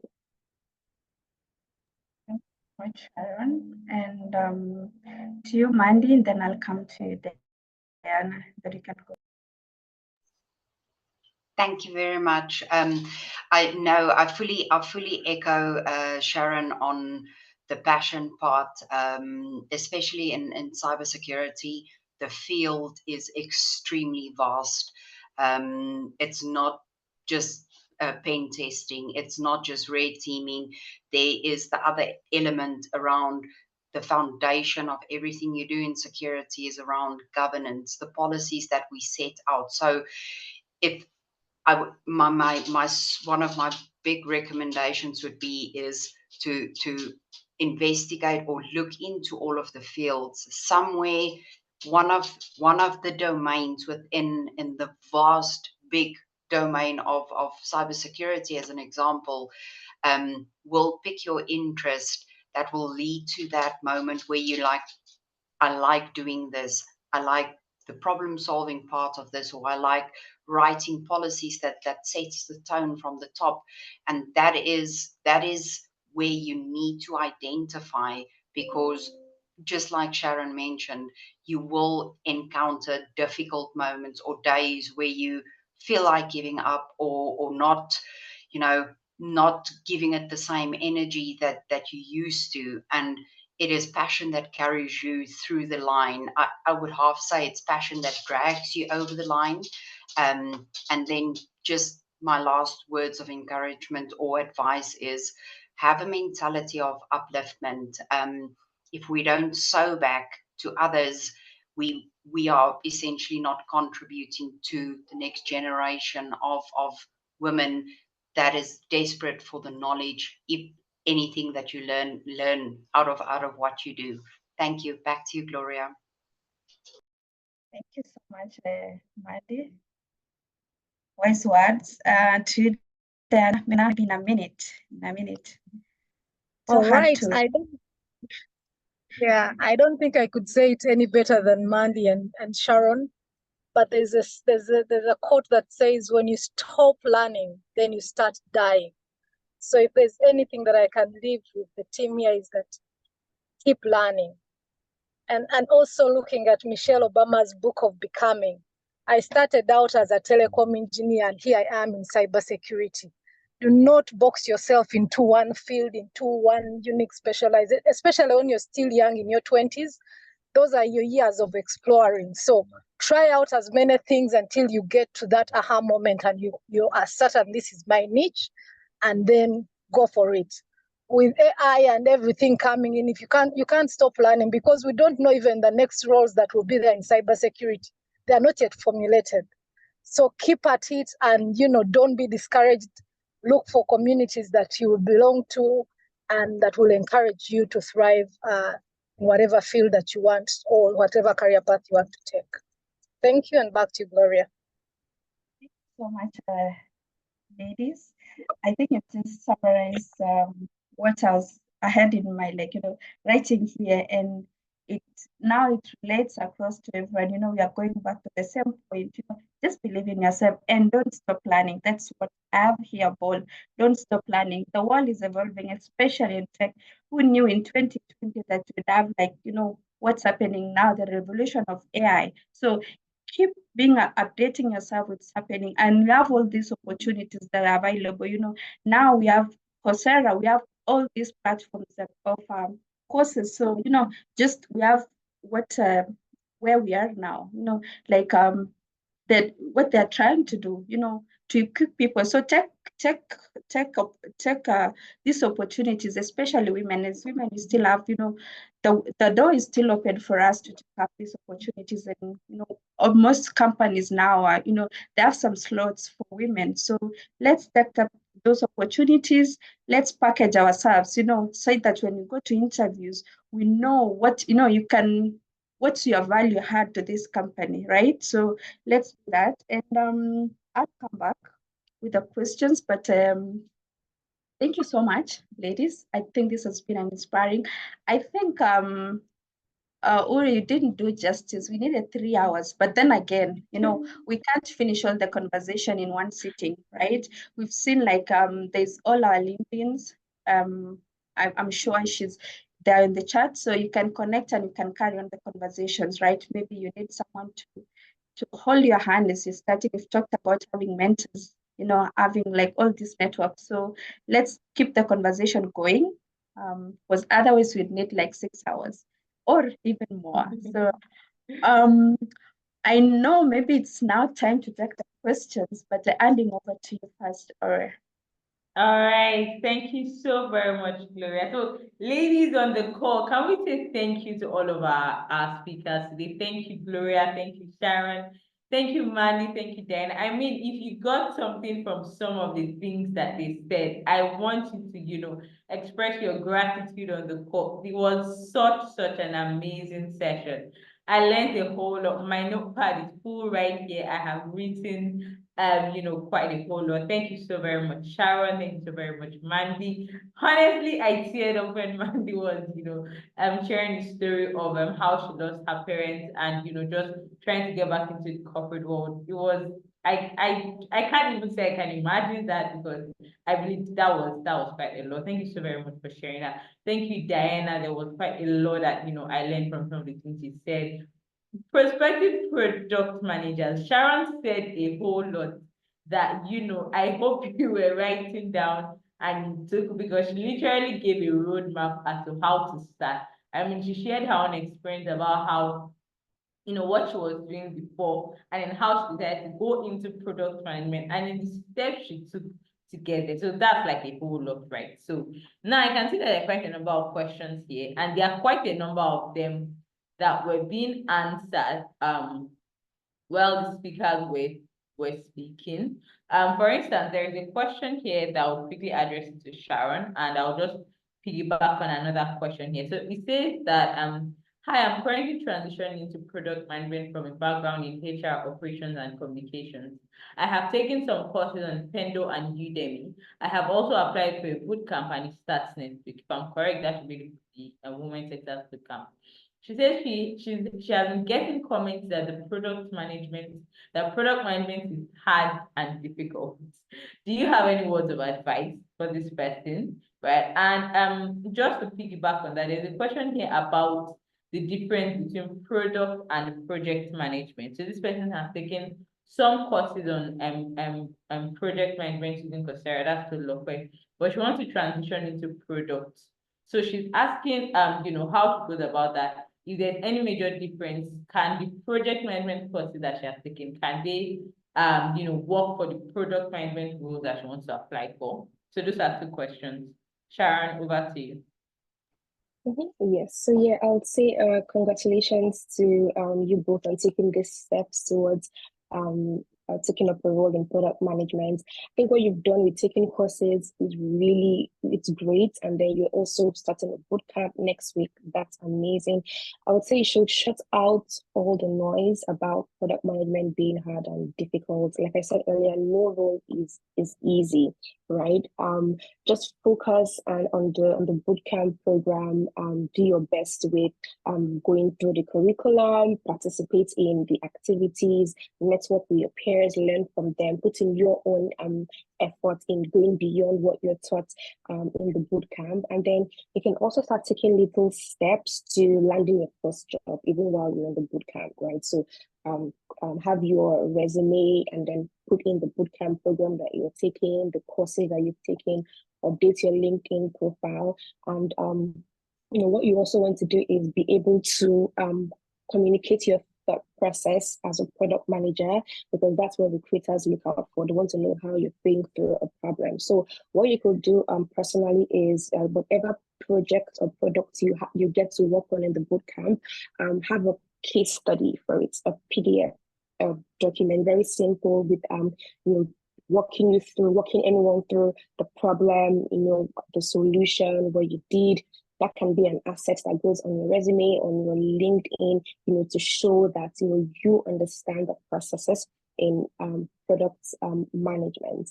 And then the second question about the difference between product and project management. So yeah, if you've taken a course on project management, but you want to land a role as a product manager, I would advise that you take a course on product management, because the roles are very different. There's an overlap, but it's not so much. Now, a product manager is making sure that the team is building the right product. So you have to define what the product is, define the problem, define the solution clearly, and also ensure that it's being built in the right way. So you're also so part of the development process, checking in, running your user acceptance test, giving feedback on the designs, on what's been deployed. And then what a project manager comes in has to do with managing the resources that have to come together to build a product, right? So the time involved, the engineers, all the roles, designers, the budget, that's where project management focuses on. So making sure that it's being built with the right resources and it's managed well. Right, so as a product manager, you will need to have some knowledge and skills on managing from a project perspective. That's where Agile and Scrum comes in, but it's more specific to your engineering team, your design team. A project manager goes beyond the engineering, design, and product team, also looking at all the business units involved, from your executive leaders to sales, customer support, everyone coming together to form that business. The project manager is making sure that all the teams are working together and managing the resources well, right? So you will still need to take a course or program on product management. All right, thank you so very much for that, Sharon. I hope whoever asked that question will be able to get the answers. I can see some questions here for data analysis. Quite a number of people were crying in the chat about data. So Gloria, if you could please just answer these questions. So there are two questions. I'll try to merge them into one. So we are both from the same person, interestingly. Isoye, if I'm correct, says I'm currently trying to learn data analysis and I don't have mentors or someone who can hold my hand, and it makes things a bit difficult because there's like a lot of information online and they feel like they're drowning in them. So the question basically is there a way to remember codes more effectively? Apparently she has been trying it for almost a year and she finds herself having to go back to her notes even when she wants to write the most basic code. So is there a way to remember codes effectively? And just to piggyback on that, between data science and data analysis, which one would you suggest is better to learn? She's been quite indecisive between both that data science and data analysis. Hi, Gloria. Any words of advice for Fisoye? Thank you so much. What's her name? Bisoye? So thanks so much for that question. And I think maybe Sharon, Mandy, and Diana can just maybe back me up on this. But I don't think actually you can, in your life, you can be able to memorize or remember all the codes. And that's why, like, we have this online community. So give yourself grace. If you can know the basics, you build up on those. And because always things will change, and if you can't remember everything, so don't feel like you're sort of a failure on something. So take your time slowly, learning the basics, and then you can build up on those. Sometimes you can get something, you need to do something, and it's something out of this world you can't even know how to start with. And that's why, like, we have so many communities that support you can type your question or something that you're trying to do, and it can give you a way, a guide on what to do. So you can just look up on those. So just know what are the basics of writing codes or starting programming or something like that, and then you can build up that. So don't don't feel like you need to know everything by heart, to know every code by heart. It's just know okay, how do I write functions, how do I build up on those. There are things that I'm still learning at this point in my time, like maybe I've been doing codes for a couple of years now, but sometimes I'm stuck in trying to do, okay, how was I supposed even to connect to NNB and run a program. So take your time, and you will always find a way out. You're stuck. We have all these technologies now that can help you support, but then just take your time and learn it slowly. And then the second question, maybe just building up on those. Of course, we have data science, and we have data science and the basics of um, statistical analysis. So let's just make it maybe not data analysis, right? So just maybe making sense of out of data, right? How do you do data manipulation? How do you what are your basic understanding of statistics, and what would you data manipulations, doing like how do you make sense of data? Of course, you can have all this data, but you can use everything. So how do you clean your data? How do you so you need some programming skills, basic some programming skills, not very techy, because if you're starting out in data analysis, even Excel, sometimes we don't want to use Excel, but Excel is a very powerful tool that can help you, doing your data analysis. You don't need to learn everything about Python, learn everything about R to be able to, do your analysis. So I would say data analysis is sort of, making sense of data, interpreting your data. But then when you're moving now to doing some predictions. Now that's what you need to predict your data. What would be building models to predict your data, building all these algorithms to help you maybe do analysis on something, help on building some some algorithms for maybe different organizations. That's when now you bring in data science. But as a data scientist, I would also need, data analysis knowledge, right? You need data visualization. How do you visualize your data? You need the domain knowledge. If you're working in an agricultural institution, if you're working in a bank, so you need those knowledge. You need that knowledge to be able to communicate, your results to those people to be able to understand, right? We talked about the communication skills, very important. Sometimes we don't want to, we are bypassing it, but very important, right? So if you are looking at yourself wanting to do data analysis, then you can, what I've just spoken, these skills. But now if you're going to maybe going deeper in data analysis, not data analysis, but data science, then that's where now you improve your skills on looking at programming. You need programming in different programming languages. You maybe, of course, you can maybe learn everything and keep it at heart. You can just see, okay, what should I specialize in? I'm specializing in Python, and this is my career, my way. Learning neural networks. There's all AI now. That's AI, but yeah. So that's how I would say. But then maybe my advice, I don't know if someone else has already asked, spoken about, keep learning. As a data analyst, as a data scientist, create a portfolio, right, of whatever you're doing. When you're starting, when you're doing this very simple project, very small projects, in maybe in what, let's say you're going to Coursera, or the team is doing in Women Techsters, we have those projects that you're doing. Please package those projects, put it in a portfolio that, if someone can tell you, okay, as a data scientist, show me your work. Yes, so that's how, now that your time to shine, you pull that portfolio, you have all these projects, and someone can trust you. So, and then what else? Attend workshops. That's where you learn is what's happening. I've already spoken about those, and yeah, believe in yourself. Thank you so very much, Gloria. That was quite comprehensive. I hope you were able to learn from that, and we're fast running out of time, so I think I'll just go one more question. I can see there are quite a number of questions for Sharon. Maybe Apparently, there are quite a number of one more thing.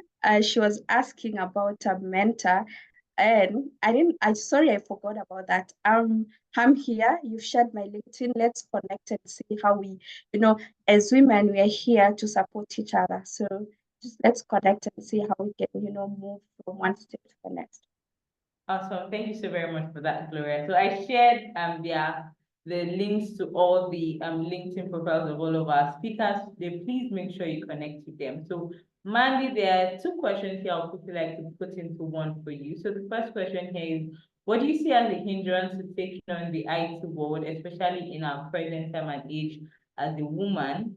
And for someone who would like to go into cybersecurity, what are some important certifications that they should acquire for someone who would like to go into cybersecurity? So that's the question.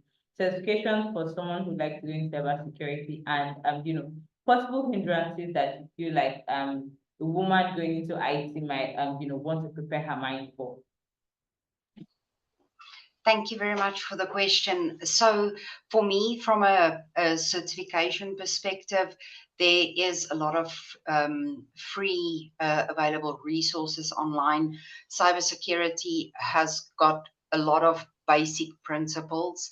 That is the core to anything that we do in cybersecurity, and that is protecting the confidentiality, availability, and integrity of information and information assets. So for me, the key understanding element would be something like Security Plus, which is a very good starting course to go through to understand the basics. Where can something go wrong? Where can a vulnerability or an issue occur within the life cycle of the data and the information assets. So to start off with that knowledge and build on it, understand how does a network work? How can something spread from one thing to another? I mentioned earlier, I got my first game from somebody on my machine, on my new PC, and that was my first interaction with a virus. So having those core principles and understanding how access is managed. Why is it important to have good password hygiene? Understanding that gives you that knowledge to start seeing, I like this area and I want to pursue additional courses or investigating a specific area more. There's a lot of buzz around pen testing in the environment where everyone wants to just hack and test applications and the environment, but there's so much more. And for me, there's a big field available for, especially in the governance, risk and compliance side, that needs that unique skill to articulate policies, to work with difficult stakeholders, because security is often seen as a deterrent and a stumbling block to business. We make life difficult. We implement things that stop you from being able to work. So there's that constant engagement with business, talking about how do we secure the environment. So understanding the basic core principles. And if I could sum that up, is to understand the NIST CSF framework, the pillars around cybersecurity, and then unpacking each one of those. Hindrances for me is that I can think of at the moment is being overwhelmed with all of the information that is out there. So I would definitely break it up. If you were to look at the NIST CSF framework, that's got the basic pillars of protect, prevent, detect, identify, recover, unpack each of them. Look what intrigues your interest, or where do you see yourself fit into any of those pillars, and then pursue to continue your understanding in that. If it is in pen testing, Hack the Box is a free a resource that you can utilize. If it's GRC, there's so many LinkedIn profiles and channels available where this is shared on a daily basis of resources that you can access. But do not try to consume everything at once. Information overload will be a deterrent for you to actually pursue in that direction. Thank you very much. You on mute? Yes, thank you very much for that, Mandy. So I would quickly move to Diana, but before that, just note that we already posted the LinkedIn profiles to all of our speakers on the webinar chat, so you can connect with them. And I saw some people mentioning about mentorship. So Sharon already mentioned that she's a mentor on ADP list, so you can. She already posted it in the chat. You can schedule a call with her there. I just thought to mention that quickly because we might not be able to take all the questions because of time. Hi Diana. So there's some questions here I would quickly love for you to answer. That was one I said, if you could please just give me a moment to just find that question. So there's a question here about whether product management, data analysis, and cybersecurity require coding. I remember that Sharon already made mention that product management does not necessarily require coding unless you're doing a technical, but I think product management, if I'm correct. Gloria already answered the question on coding, so we can always infer that you do some coding data analysis. So how about cybersecurity? Does that involve coding? To what extent does it involve coding? And then there's also a question here about, a possible, if I can just find that question. There was possible question about, a stay-at-home mom. Okay, yes, I found it. What aspect of tech would best fit a stay-at-home mom who wants to strike a balance between work life and family life? So, Diana, I hope you got the two questions. All right. Thank you. I think I had also hinted on the fact that you do not need coding to be a good coder to be in cybersecurity. And I used that example of, when you're assessing an application as a security person, you're looking at, for example, if you're using a framework like WASP Top 10, is the application logins? Is the application configured with input validation? Is the authentication done right? You don't need to know how they have coded the authentication, but through your testing, you're able to say, you know what? By just typing in one letter, it's auto-filling the username that a person put back. Should I be getting that?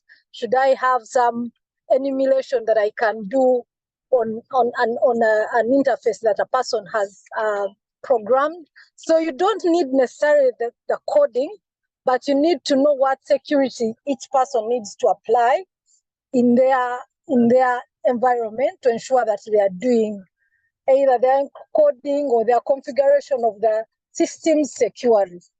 So that is what I would say about coding. It is an advantage, but it's not primarily a skill that you need. And when you go to cloud right now, I'll use an example of Sentinel, the SIEM solution by Microsoft. You just have to give it what you want, and it will return a script for you that you can use to search through your logs. So you find that you do not need really deep coding knowledge to be able to do cybersecurity. The second question was about? The second question was about being a stay-at-home mom. So if there's someone on call Oh, who's a stay-at-home mom and then they are wondering what tech skills would be best for them. okay. There was also the work-life balance. There's a book I like by Shonda Rhimes. She's a movie producer, and she wrote a book called Year of Yes. If you can get it, you can read it, and it will give you some guidance. But in that book, she talks about that women can do it all, but not at the same time. So you'll find that at times where if you've started giving birth to children and they're still in their young age of 0 to 2, you might slow down in your career. Not that you're putting it aside, but maybe you'll not go for managerial roles because you still want some ample time to be able to do your other work, to be able to look after your family and still also grow. So it calls for a balance act, but that self-awareness of saying, how much do I have on my plate right now? If I have a child, if I have a job, should I also be pursuing a master's degree in the same time? Or can I look for a short course that ensures that I'm continuously learning, but I don't feel like bogged down and burnt out from trying to juggle so many things at once. So it is bad just knowing that all of us, we have the same amount of time as is infinite, 24 hours in a day.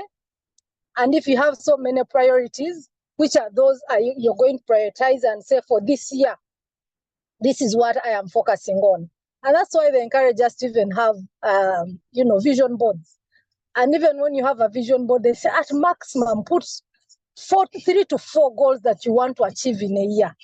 So that tells you that we can't do it all. But if you want to have a balance and still feel you're fulfilled in what you're doing, then find a way to prioritize and then plan out your life to ensure that you're being successful in all aspects of life and not just career and you're losing yourself, or career and your family is suffering. All right, thank you so very, very much for that. Then we have come to the end of the Q&A. I apologize instead because I said there are so many questions that we cannot take, but we are pressed for time. So thank you very, very much to all of our speakers. Thank you so much, Manny. Thank you so much, Sharon. Thank you so much, Diana. Thank you so much, Gloria, for taking time out of your busy schedule to come and impart such knowledge. I mean, I know I have learned. I'm pretty sure the ladies on the call have learned. There are some questions that I would quickly want to take that have to do with the Women Techsters Bootcamp. So there are quite a number of people on the call right now who recently got into our Women Techsters Bootcamp for 3.5. If you are here and you recently got into the bootcamp, can you just wave your hand or say I got in on the chat? I just want to be sure how many of us are on this call because I know quite a number of us are here. So if you're okay, awesome, I can see them. Okay, awesome. Congratulations to all of you who have taken the bold step into charting a career in technology for yourself by getting into the Women Techsters Bootcamp. So first off, the training is completely virtual. So please know that the training is completely virtual. For those asking for the recording of today's session, you would get it very, very soon. So please know that you would get the recording soon. There's a question here about whether the bootcamp will be enough to land your first entry-level job. We have had success stories, numerous success stories of people who landed jobs just from the bootcamp. So, the ball is in your court. You're about learning now. Right. And of course, at the end of the bootcamp, you'll be joining a community where you get access to resources that can help you with your career. And also to announce, please note importantly, for everyone who got into the Women Techsters Bootcamp, you are having your orientation ceremony tomorrow. You should have received the link already. Please make sure you join. All the necessary information needed for your for the bootcamp for the next 3 weeks and the course of your training will be given at the orientation ceremony tomorrow. Once again, you'll be having your orientation tomorrow. So please make sure you join in. You should have already received the link by now. All the issues that some people have been having with joining in, come for the orientation tomorrow and everything will be sorted out. So we have finally come to the wrapping up today's session, we have just one more thing to do, and that is to take pictures. I always like to say that, it's good to have, to create memories and to just have something for the gram. So if you are on the call and, you would like to you'd like to join our pictures, please just raise your hand and I'll promote you to the panelist. I can see some people asking, oh, how do we get into the bootcamp? Please make sure you're following us on tech or on all social media platforms. Whenever there is a new cohort of any of our programs that the application is on, we always post about it. So once you are following Tech for Dev on LinkedIn, on Instagram, on Twitter or X, you will always see posts about any new program that is coming up. And of course, all of our programs are for free, right? You can ask all the people who are currently in the bootcamp. All of the programs that we run at Tech for Dev are free. So I can see some hands up. I will be promoting you to panel session right now. Please, once you are promoted to the panel session, kindly turn your video on so that you can be part of our pictures. I'll be promoting quite a number of us to the panel session now. If you have been promoted, please make sure you turn your video on so that we can take our pictures. I can see some people still asking for links. I mean, their names, right? You know Diana's name, Sharon's name. Go to LinkedIn, search for Sharon Kate, search for Gloria B. search for their names, connect with them, right? You've attended an event like this, you've attended a program, you've learned a lot. There's some things that Sharon said that really resonated with you. There's some things that Diana pointed at that shed more light on something that you had previously thought about. Write about it on LinkedIn, right? Let people know that yes, I attended the Women Techsters Women Techsters Open Day, and I was able to learn XYZ from some of the things that Sharon said. I was able to learn this from some of the things that Gloria mentioned. So I've promoted quite a number of persons now. I would just like to see if I have promoted you. Please make sure you turn your video on so that we can take our pictures. Okay, I can see quite a number of us already. Hi, Molayo, are you ready for us? Yes, I am. Okay, so if you have been promoted to a panel session, please just turn your video on, and with a bright smile, we are going to be seeing Women in Tech, right? This is one of my favorite sessions. So please, I can see some people on the call and their videos are not on. If you have been promoted to the panel session, please turn your video on and get ready to say, okay, just let me do this. Yes. So are we all ready? Okay, so 3, 2, 1, everybody. Unmute and say Women in Tech. So on my count, 3, 2, 1, go. Women in Tech. Women in Tech.